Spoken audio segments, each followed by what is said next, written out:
शिवसेना के 40 MLA अभी यहाँ मौजूद है। महाराष्ट्र की राजनीति में रातों रात तूफान आ गया है। शिवसेना के अंदर मचे घमासान के बीच महाराष्ट्र से गुजरात के सूरत में डेरा डालने वाले एकनाथ शिंदे गुवाहाटी पहुंचे। इस दौरान उन्होंने दावा किया कि उनके साथ 40 विधायक मौजूद हैं। शिवसेना के 40 MLA अभी यहाँ मौजूद है और सभी लोग जो है, हम बाला साहब ठाकरे जी का जो हिंदुत्व है इस और उनकी जो भूमिका है उसको हम लोग आगे ले जाना चाहते हैं। अब सवाल है कि दल बदल कानून क्या कहता है। 1985 में बने इस कानून से उन विधायकों या सांसदों को सजा दी जा सकती है या सजा से बचाया जा सकता है जो एक पार्टी छोड़कर दूसरी में शामिल हो जाते हैं। विधायक योग्य हैं या अयोग्य, इसका फैसला स्पीकर या फिर चेयरमैन को करना होता है। हालांकि इस फैसले को भी सुप्रीम कोर्ट में चुनौती दी जा सकती है।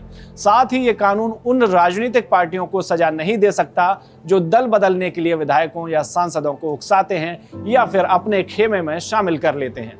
अब महाराष्ट्र की मौजूदा स्थिति के बारे में बात करें तो इस कानून के मुताबिक किसी राजनीतिक दल को दूसरे राजनीतिक दल में विलय करने की परमिशन है, लेकिन उस राजनीतिक दल के कम से कम 2/3 जनप्रतिनिधि दल बदल के समर्थन में होना चाहिए।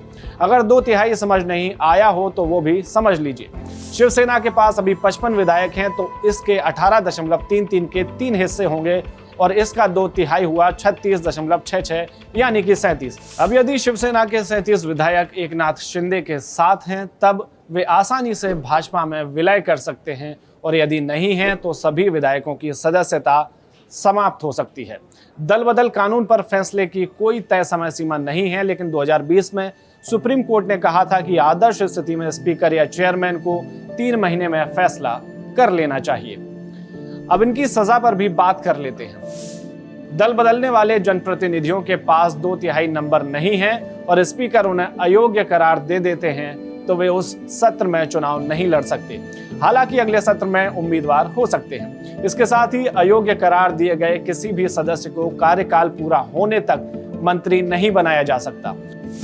दल बदल के मामले अक्सर सामने आते रहते हैं। ताजा उदाहरण 2019 का दे देता हूं, जब गोवा में कांग्रेस के 15 में से 10 विधायकों ने बीजेपी का दामन थाम लिया था और इसी साल राजस्थान के 6 बीएसपी विधायकों ने कांग्रेस में एंट्री ले ली थी। उम्मीद है इस वीडियो को देखने के बाद आपके पास महाराष्ट्र की मौजूदा राजनीति की थोड़ी साफ पिक्चर पहुंच गई होगी। ऐसी ही और खबरों के लिए देखते रहिए दैनिक जागरण। नमस्कार।